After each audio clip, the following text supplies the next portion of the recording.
আমার beauty Blender cleaning এর video দেওয়ার পরে তোমরা সবাই ব্রাশ ক্লিনিং এর ভিডিও চেয়েছিলে।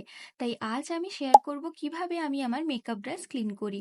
যারা সেলফ মেকআপ করো আর যারা মেকআপ আর্টিস্ট ক্লায়েন্ট বেসিসে কাজ করো তাদের প্রত্যেকেরই এই ভিডিওটা খুবই হেল্পফুল হবে আশা করছি।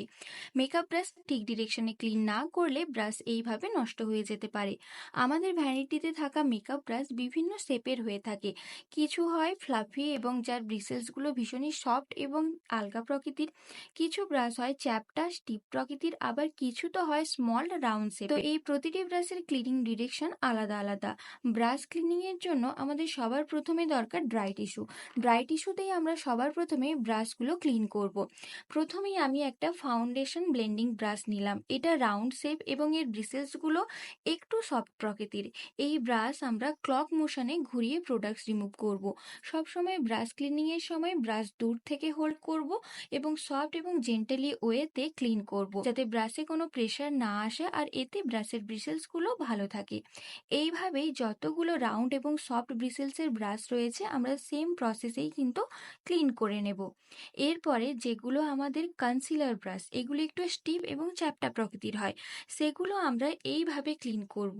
তো মোটামুটি আমরা এই প্রসেসেই সব ব্রাশগুলো ক্লিন করে নেব। এবং যারা সেলফ মেকআপ করো, শুধুমাত্র নিজের ব্রাশ নিজে ইউজ করো, তারা শুধুমাত্র এইভাবে ক্লিন করতে পারো। বাট যারা প্রফেশনাল মেকআপ আর্টিস্ট তাদের শুধু এই প্রসেস ফলো করলে চলবে না, কেননা ড্রাই টিস্যুতে ক্লিন করার পরও অল্প কিছু প্রোডাক্ট আমাদের ব্রাশের মধ্যে থেকেই যায়। সো আমি ক্রাইলনের এই ব্রাশ ক্লিনারটা ইউজ করি, যেটা প্রায় শেষ। এই কন্টেনারটার মুখটা অনেকটা বড়, তাই আমি এরকম একটা স্প্রে বটলের মধ্যে রেখে ইউজ করি, এতে প্রোডাক্ট অনেকটাই কম খরচ হয়। সো এই ফাউন্ডেশন ব্রাশ আমরা অলরেডি ক্লিন করেছি, তাতেই আমি 2 থেকে 3 ফোঁটা ক্লিনার দিয়ে দেবো এবং 5 সেকেন্ড মতো ওয়েট করব। ড্রাই টিস্যুতে ক্লক মোশনে ঘোরাবো। দেখো কত প্রোডাক্ট এখনো কিন্তু ব্রাশের মধ্যে ছিল। তোমরা ড্রাই টিস্যুতেও ডিরেক্ট ক্লিনার দিয়ে এইভাবে ব্রাশ ক্লিন করতে পারো।